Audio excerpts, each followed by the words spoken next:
Without clarity about your present situation and future direction, you are likely to encounter dangers. This is because unfamiliar territories can harbor unforeseen threats.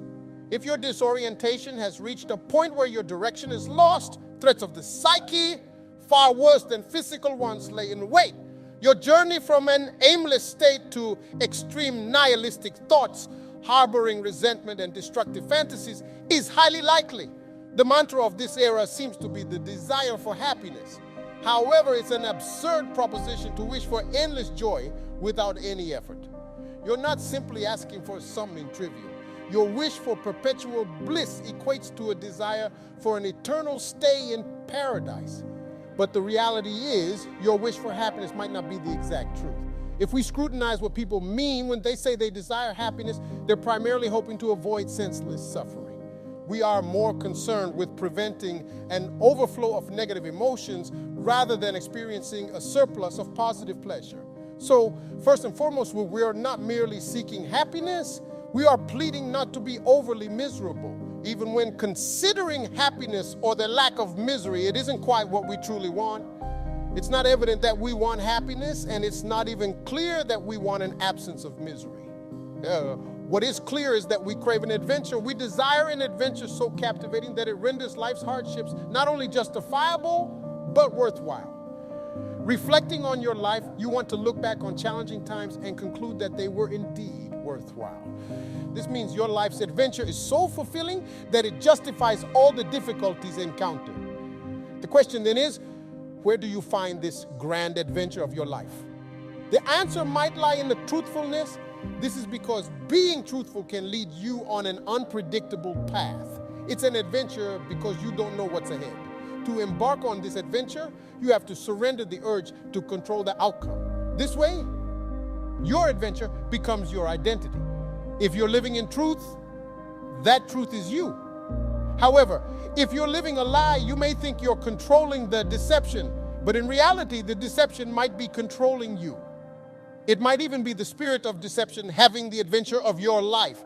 If you're not living in truth, you're not present. What is present is the spirit of deception, convincing you that it's you. Falling under the influence of deception is a path you'd want to avoid. Life is a sacrifice as represented by a crucifix at the center of communities.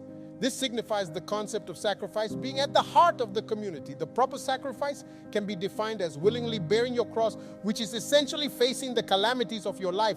Letting go of your narrow ego can help you confront all the adversities life throws at you voluntarily. This transformation can lead you towards transcendence.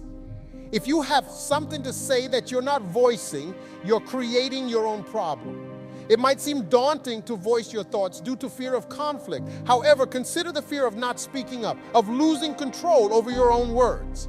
Silence can be a momentary escape, but life isn't composed of fleeting moments. Working on developing skills and abilities to make progress in a way that inspires others to do the same is an essential practice. If this practice is not implemented, nothing will flourish. However, when done correctly, everything flourishes. This isn't a matter of relativism. Whatever you do, if you do it well, that's the definition of doing it well. If you give up psychologically, you minimize the actual losses. But that means you still have something to give up. Engage actively with whatever caused your trauma. The physiological pattern of active engagement is the opposite of involuntary stress. Practicing this confrontation can lead to control over your situation, moving you forward into the world and likely leading to success. The concept of freedom might seem alluring, but one must question which aspect of self desires this freedom.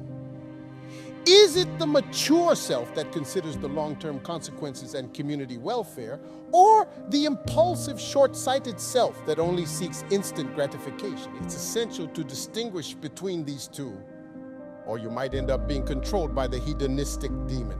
It's important to understand that freedom isn't about breaking away from all constraints or doing whatever one pleases. Even music, with its seemingly endless possibilities, follows a structured set of rules. The desire shouldn't be for absolute freedom, but for the kind of freedom that brings the most desirable outcomes. It's not about pursuing narrow hedonistic freedom, because that can easily backfire the next day.